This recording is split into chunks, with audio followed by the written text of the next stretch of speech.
अस्सलाम वालेकुम। सेठी से सवाल के साथ मैं हूं सैयद आयशा नाज, मेरे साथ मौजूद हैं नजम सेठी साहब। अस्सलाम वालेकुम।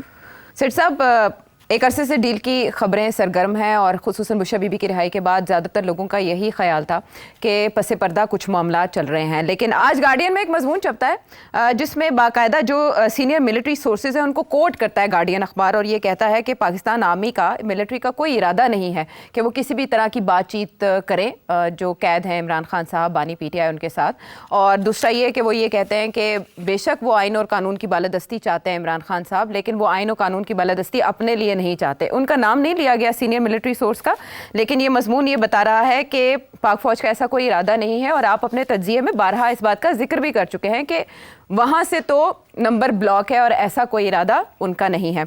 मीनवाइल आपने बुशरा बीबी की रिहाई को डीकोड यूं किया था कि 3 लोगों को के साथ डील की गई है, उसमें अलीमा खान साहिबा थी और बुशरा बीबी साहिबा और अली अमीन गंडापुर साहब। अब जब से 24 नवंबर की कॉल दी गई है उसके बाद अलीमा खान साहिबा उसका ऐलान करती हैं, और आज जो पेशावर में इजलास तलब किया गया था पार्टी ओहदेदारों और वर्कर्स का, उससे बुशरा बीबी सोर्सेज के मुताबिक खिताब करती हैं 10 मिनट तक बापर्दा, और इंस्ट्रक्शंस दी जाती हैं, हिदायत दी जाती हैं, बानी PTI का पैगाम पहुंचाया जाता है।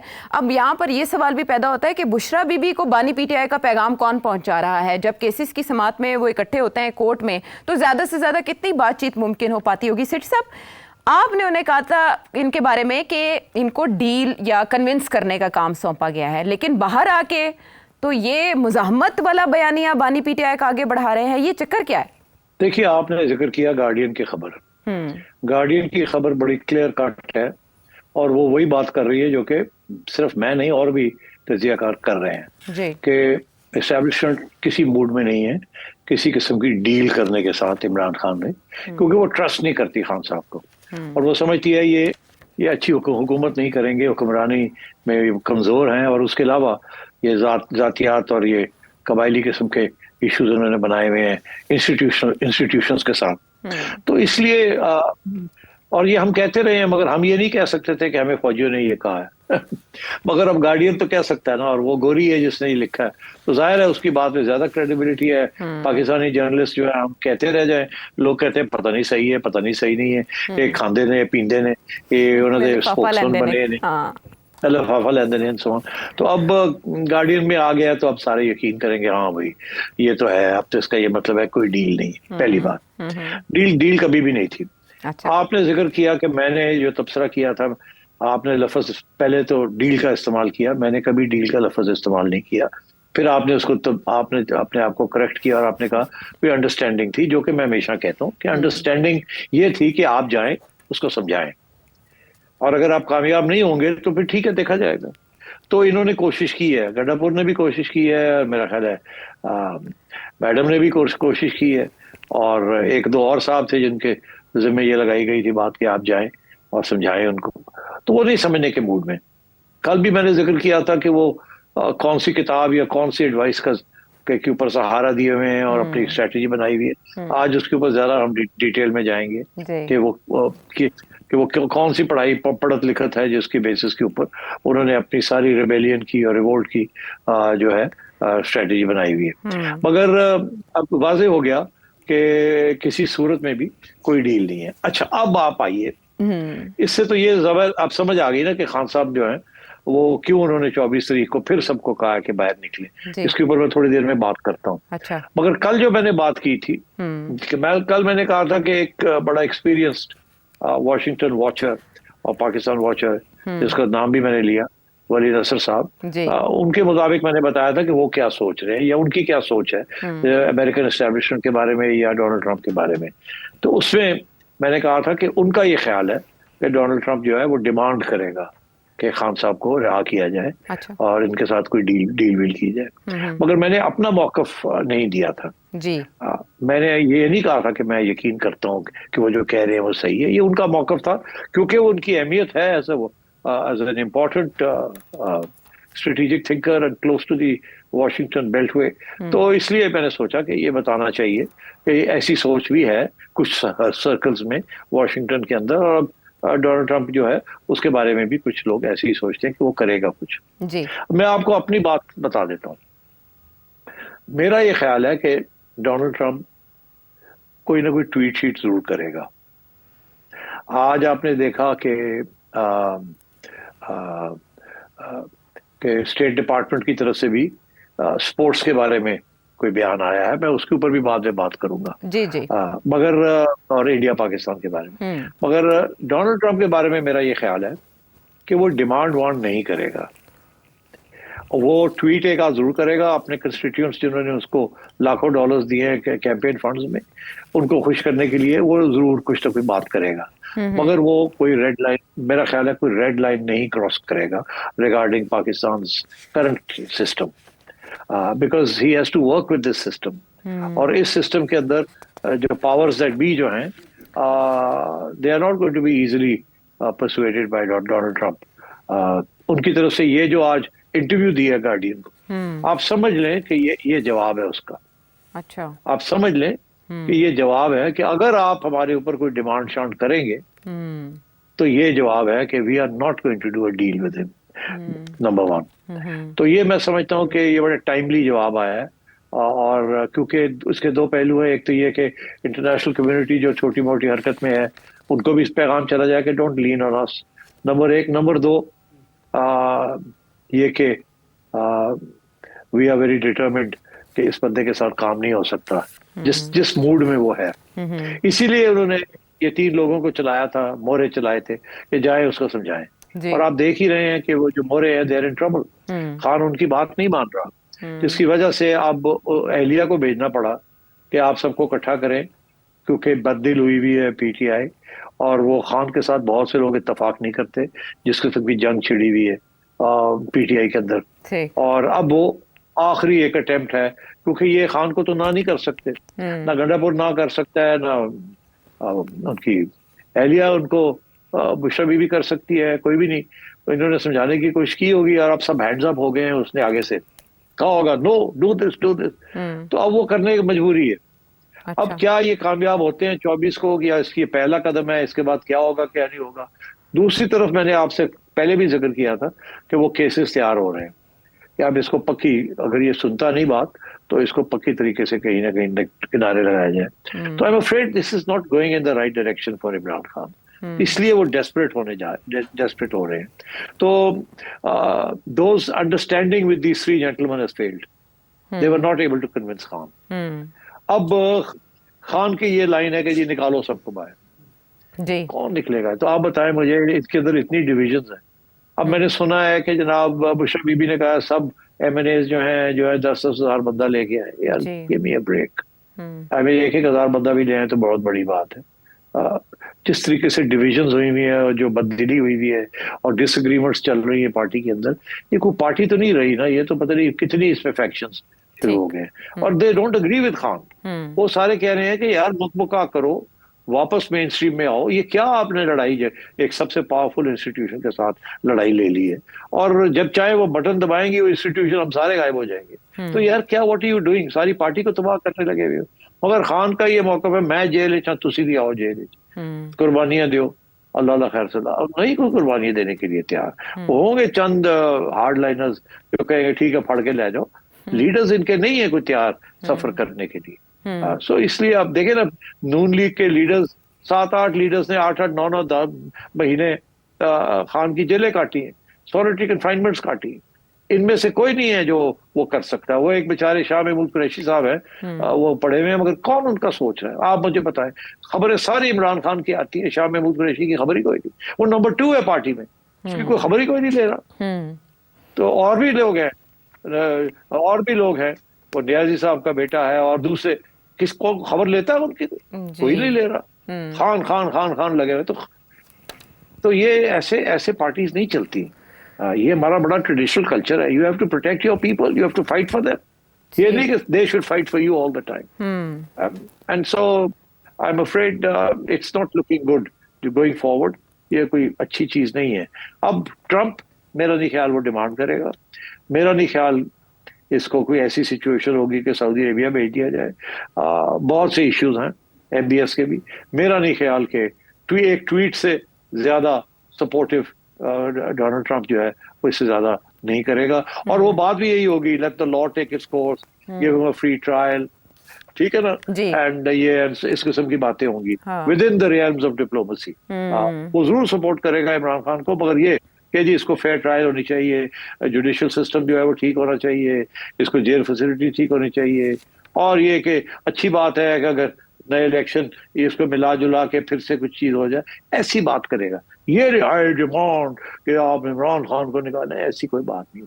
अच्छा, यही जो गार्डियन का मजमून है, एक तरफ तो ये कहता है कि मिलिट्री इंटरेस्टेड नहीं है, लेकिन इसका जो दूसरी हेडलाइन है वो ये कि फॉर्मर सुपरस्टार ने गार्डियन को बताया कि he would be willing to engage with army leadership, यानी वो तो विलिंग हैं, तो प्रेशर तो जाहिर है वो बढ़ाएंगे। और अब जो 24 नवंबर की तारीख है उसके लिए बुशरा बीबी ने सोर्सेज के मुताबिक ये भी कहा है कि जो पार्टी रहनुमा MNA या MPA एहतजाज से पहले गिरफ्तार हुआ वो भी पार्टी से बाहर समझा जाएगा। तो सेठी साहब, आपने कहा कि खान साहब तो चाहते हैं सारे उनके साथ जेल में हो, अब वो तलबा और नौजवानों को भी मोबिलाइज कर रहे हैं और कह रहे हैं उनको कि हकीकी आज़ादी के लिए बाहर निकलें। अली अमीन गंडापुर साहब के भी ऐसे ऐलान सामने आ रहे हैं कि जो सरकारी स्कूल मुलाजमीन है वो भी इस एहतजाज में शरीक होंगे। प्लानिंग तो चल रही है, लेकिन बुशरा बीबी जो इन इंतजामात का जायजा ले रही हैं और बानी PTI का पैगाम पहुंचा रही हैं, उनका भी जेल का रास्ता तो दोबारा हमवार नहीं हो जाएगा? सबके जेल के रास्ते हमवार हो जाएंगे। ये एहतजाज करेंगे या करने की कोशिश करेंगे, ये फेल हो जाएगा और फिर गिरफ्तारियां लंबी होंगी और फिर ये कोई कंसेशंस नहीं होंगी। और मेरा ख्याल है कि अब जो अदालतें भी हैं वो भी इतनी आसानी के साथ लोगों को नहीं बाहर निकाल सकेंगी। तो अनफॉर्चुनेटली दिस इज बड़ी अफसोस की बात है कि हालात इस यहाँ तक आ गए हैं कि ना इधर की पार्टी ना उधर की पार्टी कोई भी कानून की बालादस्ती या फेयरनेस इन चीज़ों में कोई यकीन नहीं रखता। अब खान साहब का जो इशू है ना, उन्होंने जो बना लिया है अपना एक बयानिया, वो एक बगावत का बयानिया है, वो एक दिन ब दिन इनकलाबी बयानिया बनता जा रहा है। वो नॉन वायलेंट रेजिस्टेंस की तरफ से नहीं, वो वायलेंट रेजिस्टेंस की तरफ बढ़ता जा रहा है जी। हालांकि वो कहते नहीं है कि आप वायलेंस करें, मगर जो उसका रुख है, जो उसके अंदर जज्बा है या जिसको वो उकसाने की कोशिश कर रहे हैं, वो एक वायलेंट तरीके की तरफ जा सकता है या उसको उकसाने की कोशिश की जा रही है। मैं चाहूंगा कि आप नाज़रीन को बताएं कि खान साहब अपनी इंस्पिरेशन जो है या अपनी लाइन जो है, जो अपनी बयानिया जो है रेजिस्टेंस का, प्रोटेस्ट का अगेंस्ट डिक्टेटरशिप या अगेंस्ट अथॉरिटेरियनिज्म, वो कहाँ से ले रहे हैं। वो मैंने कल भी एक जिक्र किया था एक किताब का, आज मैंने पूरी रिसर्च करके कुछ और भी डिटेल्स निकाले हैं, वो जरा दिखाएं इनको कि खान साहब कौन सी किताबें की समरीज उनको, इनके एडवाइजर्स जो हैं जो अमेरिका में बैठे हैं या यूके में बैठे हैं, वो कौन कौन सी समरीज ब्रीफ पॉइंट्स बना के इनको भेज रहे हैं, जो कि खान साहब जो कि पढ़ के आए हैं और जो कि 2014 से वो लगे हुए हैं कि जी इस तरीके से रेजिस्टेंस करनी है और ये करना है और वो करना है। वो जरा आप दिखाएं ना कि वो किताबों में क्या लिखा हुआ है। और शाप साहब जो है, जीन शाप साहब, वो मास्टर हैं ये पुरानी चीजों के, 4 5 6 किताबें उन्होंने लिख दी हैं। सबकी तस्वीरें दिखाएं आप कि ये किताबें हैं, इनकी समरीज बना के इनके जो यूके में लोग बैठे हुए, नॉट पाकिस्तानी, उनके जो अदर गोरे एडवाइजर्स हैं, वो इनको क्या बता रहे हैं कि ये these are the tactics that you should follow and that he is been following and he thinks that they will succeed, because ये काफी डिटेल में है how to protest non violently. जाहिर है ये तो कोई किताब नहीं छाप सकता ना हाउ टू प्रोटेस्ट वायलेंस, वो अंदर हो जाएगा उसी कल्चर के अंदर, वो कहेंगे ये तो अगेंस्ट द लॉ है। तो वो नॉन वायलेंट है बट इट्स गियर्ड, वो अगर आप वहीं से आप थोड़ा सा आगे बढ़ जाए तो वो वायलेंट हो जाता है। It becomes violent, it depends on how the state reacts to it. तो खान साहब के जो सारे पोस्टर्स हैं they are taken from those books, Khan साहब के टैक्टिक्स हैं they are taken from those books, each and every one. इसीलिए वो जब डिटेल में ब्रीफिंग देते हैं अपने लोगों को, तो वो ब्रीफिंग ऐसी लगता है कि उन किताबों की समरी है पॉइंट वाइज, ये करें ये करें ये करें। अभी जो हाल ही में जो खान साहब का लंबा चौड़ा बयान आया, सिट-इन्स करें, ये करें वो करें, सिंध में ये, it's all part of the dialogue or the proposals in these books. और मैं समझता हूँ these are very important reference points for Khan साहब and his advisors. तो आप जो लोग यकीन नहीं करते तो पढ़ नहीं है, इनमें से एक आध किताब पढ़ ले, आपको पता चल जाएगा कि Khan is doing exactly what is proposed in these books. और वो किसने इनको ये फॉरवर्ड की हैं, ये किसने समरी बना के दी है। और खान साहब भी अभी से नहीं, खान साहब 2014 से यही इसी के ऊपर यकीन रखते हैं, and he is been doing it. हो सकता है कि पुराने जमाने में भाई लोगों ने ही इनको दिखाई हो, जिन्होंने बनाया था इसको। तो अब क्या पता हमें किसने दिया और किसने नहीं दिया। बहरहाल ये है कि अब ये खान साहब is guided by some of these books.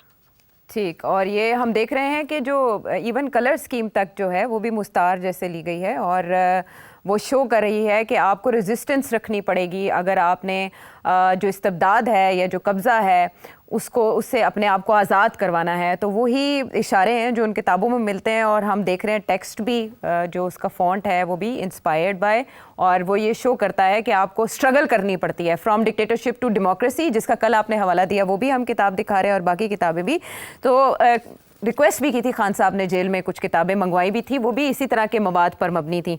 तो ये बड़ा इंटरेस्टिंग है कि जेल में किताबें पढ़ते हुए और इस तरह की चीज़ों को फॉलो करते हुए आप जेल में बैठे हुए कैंपेन चला रहे हो। लेकिन 24 नवंबर का दिन बहरहाल उनकी कॉल के बाद से खासा इंटरेस्टिंग हो चुका है। सेठ साहब, स्टूडेंट्स को बाहर निकालने की बात हो रही है, और शेर अफजल मरवा साहब तो टीवी प्रोग्राम्स में कह रहे हैं कि हमें 2-3 लाख लोग चाहिए। बांग्लादेश में अगर 5 लाख स्टूडेंट्स आके तख्ता पलट सकते हैं हुकूमत का, तो पाकिस्तान में ऐसा क्यों नहीं हो सकता? तो डू यू थिंक कि अब वो 24 नवंबर को स्टूडेंट्स या जो यूथ है पाकिस्तान की, वो इमरान खान साहब की कॉल पे बाहर आएगी और यहाँ बांग्लादेश की तरह का कोई चेंज आ सकता है? नहीं, यूथ निकलेगी, मगर वो सिचुएशन नहीं है कि जैसे के सारे पाकिस्तान में सारे स्टूडेंट्स बाहर आ जाएं। I don't think we are very divided, this country is very deeply divided, और बड़ी मायूसी है और बेचैनी भी है, मगर मायूसी भी बड़ी है। वो आपने सुना नहीं अभी जो नया सर्वे हुआ है कि कितने % लोग जो है वो पाकिस्तान छोड़ के जाना चाह रहे हैं? 40%। 30 से 40। हाँ, तो मतलब है कि आप सोच लें कि that is an expression of मायूसी कि जी अब क्या, हम कहाँ, ये मुल्क कहाँ जा रहा है, क्या होगा क्या नहीं होगा। अगर ये मायूसी ना होती तो गुस्सा होता तो वो प्रोटेस्ट करते। अब वो प्रोटेस्ट वाले हैं, बट वो दिन ब दिन कम होते जा रहे हैं। उसकी वजह ये है कि पहले तो ये है कि वो जो इन्फ्लेशन हो रही थी, महंगाई हो रही थी, वो रुक गई है। दूसरा ये है कि थोड़ी इमदाद आ गई, IMF से कारोबार फिर शुरू हो गए हैं लोगों के, और स्टेबिलिटी आनी शुरू हो गई है, एंड सो ऑन। तो इसलिए मेरा ख्याल है कि I think the call will be largely unsuccessful. अब जरूर निकलेंगे लोग, गंडापुर साहब भी बेचारे पूरी कोशिश करेंगे, चलो जी एक बार फिर टिक्का लगाओ, बट आई थिंक चांसेस यही हैं कि ये वो वलवला, ये वो जज्बा, लॉन्ग मार्च जो होती है, लाखों लोग निकलते हैं, आते हैं, झड़पें होती हैं, मारे जाते हैं, पहुंच जाते हैं, घेराव हो जाता है। आई डोंट थिंक दैट्स, वो इनकलाबी सिचुएशन होती है। I don't think that's going to happen. हाँ, लेकिन बावजूद इसके कि बुशरा बीबी और अलीमा खान और अली अमीन गंडापुर साहब कोशिश करते रहे कि वो किसी तरह से मामलात बेहतर बना सकें, इमरान खान साहब के पेश नज़र टारगेट कोई और है। सेठ साहब, 24 नवंबर से पहले कोई मज़ीद कोशिश की जाएगी, कोई अनहोनी हो सकती है, किसी को ब्रिज किया जाएगा? नहीं समझ आई आप किसकी तरफ इशारा कर रहे हैं? यानी ये कोशिश, खुल के बात करें। ये कोशिशें जो बुशरा बीबी ने या अलीमा खान साहिबा ने या अली अमीन गंडापुर साहब ने अपने तौर पे की, जाहिर है इमरान खान साहब कैद में हैं, ज़्यादा से ज़्यादा कितना पैगाम जा सकता है? क्या किसी और लेवल से कोई ऐसी एफर्ट की जाएगी कि इमरान खान साहब 24 नवंबर की कॉल वापस ले लें? नहीं, मेरा नहीं ख्याल। आपने वो गार्डियन वाली बात अब जो हम करते थे वो पक्की हो गई ना। एस्टैब्लिशमेंट कहती है हम we are not interested in talking to him, he is interested in talking to us. तो इसीलिए तो उन्होंने इनको भेजा था कि अच्छा भाई, if you are interested in talking to us, आओ फिर बात करो, क्या तुम चाहते हो, और जो तुम ये कहो ये नहीं हो सकता, ये नहीं हो सकता, ये नहीं हो सकता, ये नहीं हो सकता, ठीक, अगर ये सही है तो फिर आगे बात करो। वो कहता है नहीं, वो तो कहता है आपको उड़ाएं, अभी मैं अभी वापस आऊं और मैं पावर सीज करूं और मैं सबको जेलों में डालूं और मैं देख लूंगा सबको। वो तो ये कह रहे हैं, तो ये तो नहीं हो सकता ना, ये तो नहीं हो सकता। ठीक है, तो हर गुजरते दिन के साथ इंटरेस्ट बढ़ता जा रहा है कि 24 नवंबर को पाकिस्तान तहरीक इंसाफ क्या कर सकेगी और उसका कितना इम्पैक्ट होगा। सेठी साहब का तजिया आपने जाना। एक और बहुत अहम चैंपियंस ट्रॉफी और उसका रूट को लेकर BCCI ने क्या कहा और ICC ने क्या किया, ब्रेक के बाद इस पर बात करेंगे।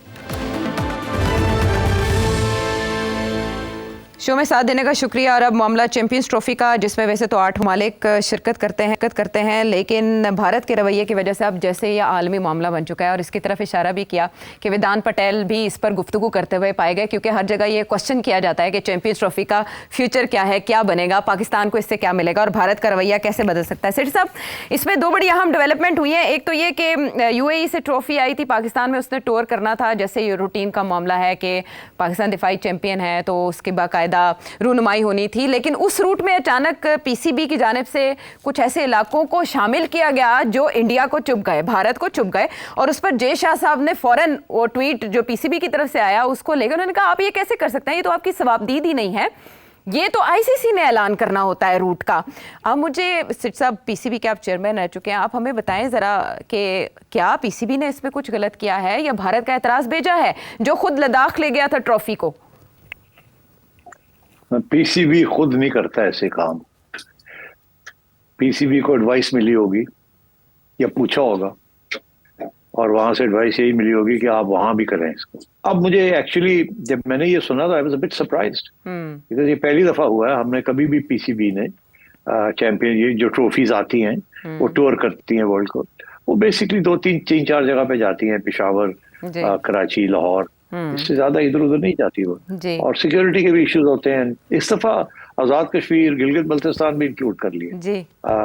मेरा ख्याल है ये सोची समझी डिसीजन थी पीसीबी की, और ये पीसीबी की नहीं थी। ये ऐसे डिसीजन करने से पहले कहीं पूछा होगा क्या ख्याल है, चेयरमैन साहब ने पूछा होगा ना कि क्या ख्याल है, ऐसे कर दे, आगे से जवाब मिला होगा यही कि हाँ कर दे।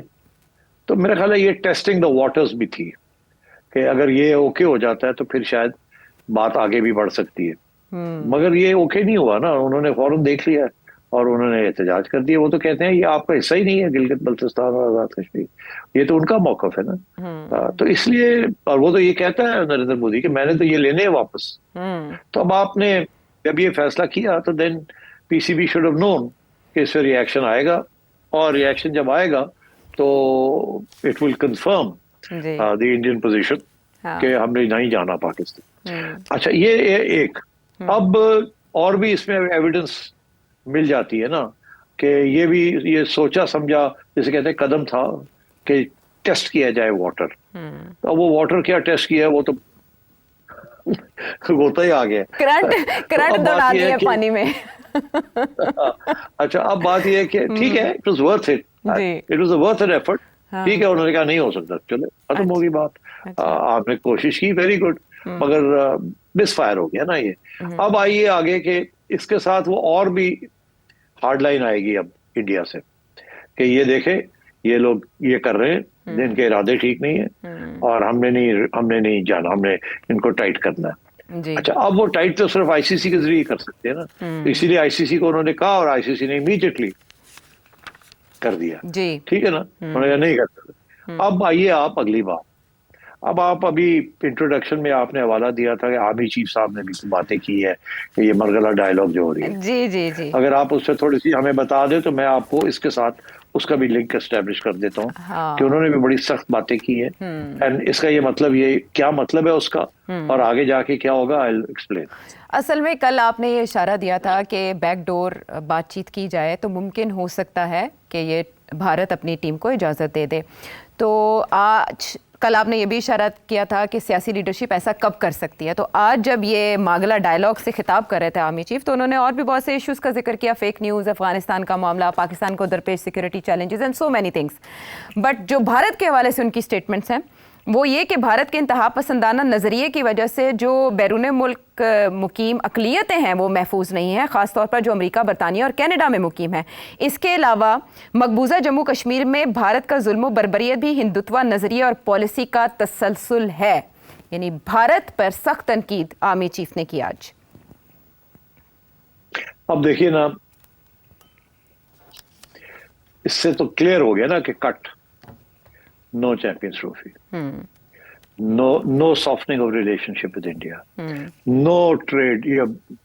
ये जो इसाक डार साहब ने गुड्डी उड़ाने की कोशिश की थी, आर्मी चीफ की तरफ से एस्टैब्लिशमेंट का पॉइंट आ गया जी, स्ट्रेट फॉरवर्ड। उनको चैंपियंस ट्रॉफी क्रिकेट शिकेट से नहीं है, उनको अपनी स्ट्रेटेजिक इंटरेस्ट जो हैं, जो वो सोचते हैं कि that is the way to deal with this situation, उन्होंने वो अपना मौक़िफ़ दे दिया है। अब इसके बाद तो इट्स अनलाइकली ना कि भारत की तरफ से वो क्रिकेट टीम भेजेंगे। मेरा ख्याल है आपने देखा ना, मैंने इशारा किया था कि जो कश्मीर में, मकबूजा कश्मीर में जो पार्लियामेंट के अंदर जो डिमांड्स पेश की गई हैं कि जी 370 को रिस्टोर किया जाए, और इल्ज़ाम लग रहे हैं उमर अब्दुल्ला के ऊपर कि आप you are in touch with, आपको उधर से इंस्पिरेशन आ रही है and so on and so, ये इल्ज़ाम लग रहे हैं ना इंडियन मीडिया के कि आप जो है you are acting on behalf of and so on. तो although that's not the case, but still तो आई थिंक ये हार्ड लाइन जो है इज बिकॉज हमारी तरफ से और आज़ाद कश्मीर और जम्मू कश्मीर के अंदर देयर इज अ सेंटिमेंट कि जी जो फेडरल गवर्नमेंट ने वहाँ किया है वो गलत है, we want special status back. So I think reaction में Indian government is taking a hard line.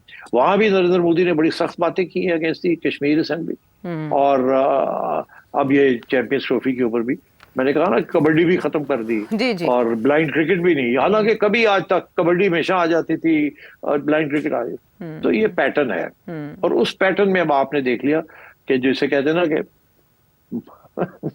No absolutely not, chief साहब ने कर दिया, तो खत्म वही बात है। लेकिन अब आगे देखना ये है कि दोनों तरफ से एब्सोल्युटली नॉट हो गया ना, तो अब बात यह है कि अब आगे देखना यह है कि पाकिस्तान क्रिकेट बोर्ड ये अब क्या पोजीशन लेते हैं, कि हाइब्रिड के एक्सेप्ट करते हैं या नहीं करते, या फिर कोई और रास्ता ढूंढते हैं, आई डोंट नो। मगर जाते जाते एक बात मैं जरूर कह दूं, अब चैंपियंस ट्रॉफी की बात हो रही, बहुत से लोगों का ये कहना है, मुझे कुछ इंडिया से भी वो लोगों ने पूछा है कि अगर मियां नवाज शरीफ साहब नरेंद्र मोदी साहब से राब्ता करें और कहेंगे कि चैंपियंस ट्रॉफी पाकिस्तान में होने दें, तो कुछ लोग मुझे ये कहने की कोशिश कर रहे हैं कि फिर चांसेस ब्राइट हैं। अच्छा, फिर चांसेस ब्राइट हैं कि अगर मियां साहब ये करें। अच्छा, मेरा इसके बारे में दो मेरी कमेंट्स हैं। पहली बात तो ये है कि अब सवाल ही पैदा नहीं होता कि मियां साहब ऐसी को बात करें after the army chief statement, in my view. आपको पता है कल मैंने यही कहा था कि कल या परसों कहा था कि अगर एस्टेब्लिशमेंट चाहे ग्रीन लाइट दे तो फिर शायद आपकी हुकूमत, शहबाज साहब या मियां साहब या कोई और, इस बात को बैक चैनल के जरिए आगे बढ़ाएं।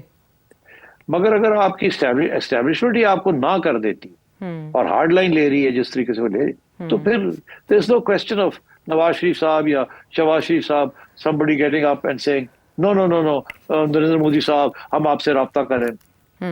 It does not happen like that। अच्छा, तो मेरा ख्याल है अब कोई सवाल ही पैदा नहीं होता कि नवाज शरीफ साहब कोई ऐसी पेशकदमी करें या इनिशिएटिव ले to reach out to Narendra Modi. Nawaz Sharif sahab would never take this decision without formal consultation with the establishment and the accommodation of the establishment's point of view। This government is totally dependent on the establishment, and this government will never go against what the establishment is saying। और army chief ने आपको बता दिया है what is their position। अच्छा सेठ साहब, एक और कंफ्यूजन है, वो भी दूर कर दीजिएगा प्लीज़, के सोर्सेज ये कह रहे हैं कि आईसीसी ने भारत से तहरीरी जवाब मांगा है कि आप रीजंस दें, क्योंकि पीसीबी ने 12 नवंबर को एक ख़त लिख के कहा है कि हमें बताया जाए बाकी टीम्स आ रही हैं तो भारत को क्या एतराज़ है, और ये भी कि भारत के बगैर पाकिस्तान ये इवेंट करा सकता है, श्रीलंका या वेस्ट इंडीज़ को इवेंट में शिरकत के लिए बुलाया जा सकता है। दूसरी तरफ जो टाइम्स ऑफ इंडिया वो ये रिपोर्ट कर रहा है कि ट्रॉफी उस टाइम आई है जब आईसीसी ने पीसीबी से जवाब मांगा है कि आप हमें हाइब्रिड पर बताएं कि आप क्या चाहते हैं। तो आईसीसी ने असल में किया क्या, क्योंकि ये सब सोर्सेस कोट कर रहे हैं। बात यह है कि आईसीसी तो चाहती है कि हाइब्रिड हो जाए। मैंने आपसे कल भी जिक्र किया था कि जब मेरी मुलाकात हुई थी जय शाह के साथ ऑन द एशिया कप, तो उसमें ग्रेग बार्कले जो आईसीसी के चेयरमैन है वो भी थे, एक स्पेशल मीटिंग थी। अच्छा। जिसमें हम 3 थे सिर्फ, उसमें और चौथा कोई नहीं था, जिससे मैंने अपना ये मौक़िफ़ हाइब्रिड का समझाने की कोशिश की और आईसीसी को भी कहा कि इनको समझाएं कि हाइब्रिड कर लें, नहीं तो हम नहीं पार्टिसिपेट करेंगे अगला जो वर्ल्ड कप आ रहा है। मैंने वो बड़ी पक्की धमकी दी थी। अच्छा। और तो उसमें मुझे याद है, and I said to you yesterday, कि आईसीसी की इंक्लिनेशन यही थी कि अगर हम रोकना नहीं चाहते, या अगर और हाइब्रिड कर लें, और अगर वर्ल्ड कप के अंदर भी पाकिस्तान का ये मौकूफ हुआ, तो इंडिया को भी सोचना चाहिए, क्योंकि इंडिया में था ना कि जी पाकिस्तान के मैचेस जो हैं वो इंडिया में ना हो। मगर उस वक्त की जो पीसीबी की जो लीडरशिप थी, गालिबा ज़का अशरफ साहब थे, उन्होंने फिर जाके एक्सेप्ट कर लिया था कि हम इंडिया में खेल लेंगे। तो अब बात यह है कि उसको आगे नहीं बढ़ाया इस हाइब्रिड मॉडल को। अच्छा। अब पता नहीं क्यों नहीं बढ़ाया। It was a perfectly decent step by step approach, कि जब तक ये मसला हल नहीं होता उस वक्त तक इंडिया पाकिस्तान खेलने तो चाहिए ना, एंड सो ऑन। क्योंकि ये मामला is not about between PCB and BCCI, ये गवर्नमेंट्स का मामला है। In the meanwhile compromise, boards को कॉम्प्रोमाइज करके गेम को तो आगे चलाना चाहिए ना जी। तो अब अनफॉर्चुनेटली अब ये लेटेस्ट पोजीशन ऐसी है कि ये हमें, मुझे ऐसे लग रहा है कि we are pushing ourselves into a corner, और हमें ये ना हो कि फिर हम यहाँ से भी निकलना मुश्किल हो जाए। और शुक्र है कि अभी पीसीबी की तरफ से डायरेक्ट कोई बात नहीं आई, नकवी साहब ने खुद अपनी तरफ से कुछ नहीं कहा, मीडिया के जरिए ये जंग चल रही है। तो ये ठीक है, मीडिया के जरिए चले, मगर at the end of the day my approach is कि let's be realistic, and let cricket not suffer. अगर एक पार्टी जो है वो पॉलिटिक्स ला रही है, तो we should not bring politics into it. लेकिन ये क्रिक इन्फो ESPN पे रिपोर्ट हुआ है कि मोहसिन नकवी साहब ने कहा है कि हम हाइब्रिड मॉडल एक्सेप्ट नहीं करेंगे चैंपियंस ट्रॉफी के लिए। तो आपको लगता है कि पाकिस्तान को इस पे फ्लेक्सिबल होना पड़ेगा आखिरकार? अब मोहसिन नकवी साहब के क्या कंसिडरेशंस हैं, उनको क्या हिदायत हुई है ऊपर से, आई कांट से। मगर अब नजर मुझे यही आ रहा है कि पाकिस्तान क्रिकेट के अंदर भी बहुत पॉलिटिक्स शुरू हो गई है। It is unfortunate. बीसीसीआई में तो थी गवर्नमेंट इंटरफेरेंस, मगर अगर पीसीबी में भी गवर्नमेंट इंटरफेरेंस हो रही है तो व्हाट कैन आई से। ठीक है, यानी मामला है अभी भी हवा में। अब देखते हैं कौन कैच आउट होता है या कौन छक्का लगाता है। वापस आते हैं ब्रेक के बाद, और अब आपके सवालों की बारी। सईद अब्बासी साहब शंघाई से सवाल कर रहे हैं, यार मोहम्मद वकार साहब पेशावर से, बहुत इंटरेस्टिंग क्वेश्चंस हैं आपके, कोशिश करेंगे आज उन्हें शामिल करने की। लेकिन अली इसहाक साहब लाहौर से क्या जानना चाह रहे हैं पहले वो? सेठ साहब, आपकी तकरीबन 100 में से 99% पेशन गोई दुरुस्त साबित होती है। जैसे आपने पीछे आईनी तरमीम के हक में पेशन गोई की थी कि वो अक्टूबर में होकर रहेगी, मौलाना साहब भी उसके वो दस्तखत करेंगे, वैसे का वैसा ही हुआ। क्या इस सिलसिले में आपको कभी किसी शख्स या इदारे की तरफ से कोई वार्निंग या कॉल मैसेज नहीं मसूल है कि आप हमारे तमाम राज आवाम में नशर कर देते हैं, जो हमने छुपा के प्लानिंग की होती थी आप उनके बारे में सबको बता देते हैं? बताएं। नहीं, ऐसी कोई बात नहीं है। देखिए, तजिया होता है ना। मैं ये तो नहीं कि मुझे कोई फीड करता है तो मैं वही बातें करता हूँ, ऐसी बात नहीं है। गलती भी हो जाती है। बट देखिए, मैं 40 साल से जर्नलिज्म कर रहा हूँ, तो कुछ ना कुछ तो सीखा है ना। कुछ ना कुछ तो चिड़िया हर जगह पे फिरती है ना, खबरें तो मिलती है ना अंदर की बात की। तो उसके ऊपर थोड़ा सा भी इशारा भी मिल जाए कि ये भी सोच है, तो वहां से फिर बंदा अपने सियासी एक्सपीरियंस की बेसिस के ऊपर और नॉलेज की बेसिस के ऊपर बंदा आगे प्रेडिक्शन बना सकता है। ये इतनी मुश्किल काम नहीं है। आमतौर पे लोग करते नहीं है बिकॉज होमवर्क नहीं किया होता। I do homework, plus contacts पढ़े हैं, और चिड़िया हर जगह पे फिरती है। तो ऐसी बात नहीं है। मुझे नहीं कभी किसी किस्म की भी ये आया कि आपने ये बात क्यों कर दी या क्यों नहीं की। ये आता है कि ये बात करनी नहीं चाहिए थी, मगर वो भी इनडायरेक्टली आता है, डायरेक्टली नहीं आता। ये मेरी खुशकिस्मती है कि डायरेक्टली नहीं मेरे से करते। मगर बात ये, मुझे बुलाते भी नहीं है। मुझे कोई प्रेस कॉन्फ्रेंसेस पे, ब्रीफिंग्स के ऊपर बुलाते भी नहीं है। उन्हें पता है यार है बंदा जड़ा इन्हें अपना ही काम करना है, छड़ो पर इन्हों की बुलाना है। तो आपने देखा मुझे कभी किसी ब्रीफिंग में नहीं बुलाया गया। जब गवर्नमेंट की कोई ब्रीफिंग होती है या एस्टेब्लिशमेंट की कोई होती है, आई एम नॉट इंक्लूडेड। अच्छी बात है, I am very happy I am not included. मुझे पता ही चल जाता है हो क्या रहा है। अगर मुझे इंक्लूड कर ले तो फिर प्रॉब्लम बन जाएगा मेरे लिए। फिर वो शर्म याद में मुझे भी कुछ थोड़ी बहुत इनकी बात सुननी पड़ेगी। तो अच्छी बात है, मैं आई स्टे इंडिपेंडेंट। बाकी ख्याल तो करना पड़ता है बिकॉज वो चैनल वाले भी सारा वक्त बटन लेके बैठे होते हैं, ये नहीं कह सकते, ये नहीं कर सकते, तो वो भी देखना पड़ता है। बहरहाल काम चल रहा है, अल्लाह खैर सदा। कभी कभी रेड लाइन क्रॉस हो जाती है, फिर वो चैनल वाले ही बता देते हैं कि सर वो फिर जरा ख्याल करना। मगर अच्छा यार, ख्याल कर लेने एंड सो ऑन। तो अब बात ये है कि ऐसी तो नहीं बात कि कोई मुझे करता है, मगर ये जरूर है कि सियासतदान भी नहीं करते। वो भी नहीं करते कि यार आपने, उनको पता है, उन्होंने तो नहीं मुझे बताया ना। या तो उन्होंने बताया हो तो फिर मैं करूं। तो अब मेरा इंडिपेंडेंट, मतलब है गलत भी हो सकती बात। अब मैं एक दफा एक चीज जरूर कहूंगा कि अब पता नहीं मुझे कहनी चाहिए कि नहीं कहनी चाहिए। एक सियासी लीडर से मुझे आया था, अच्छा, कि आपने ये बयानी, ये एक बात जो कही है ये गलत है, अच्छा, ऐसे नहीं होगा। तो मैंने फिर जवाब दिया, मैंने कहा चले देख लेते हैं, हाँ, अगर ना हुआ ऐसे तो मैं माजरत कर लूंगा। अच्छा, मगर फिर वो हुआ वही जो मैंने कहा था। तो फिर उसके बाद मैंने उन्होंने सोचा कि मैं माजरत अब की। क्या करूं, उनको थोड़ा सा करूं। नहीं, उन्होंने नहीं की, वो चुप ही हो गए। मैंने फिर हल्का सा मुबारक दे दी, कि मैंने कहा मुबारक हो, आपने अच्छा फैसला किया। यही काफी था। आप समझे ना मेरी बात, बस इससे मैसेज ज्यादा नहीं। कन्वेड। ठीक है सेठ साहब, इससे ज्यादा हमारे पास मैंने वक्त भाई भी मुबारक नहीं दे दी है। हाँ, आपने। हाँ, ओके ओके ठीक ठीक, भारत मुबारक दे दी और उसी से उनको पता चल गया कि आप कहना क्या चाह रहे हैं। साथ अगर कोई मरता हो तो फिर उसे जहर देने की क्या जरूरत है। बहरहाल हुमायूं अब्बासी साहब सऊदी अरब से, मलिक चंगेज न्यूयॉर्क से, मोहम्मद अहमद लाहौर से आपके सवाल शामिल करने की हमारी नीयत थी, और भी बहुत से सवालों की तरह आइंदा प्रोग्राम्स के लिए रखते हैं इन सवालों को। अगले प्रोग्राम तक के लिए इजाजत है।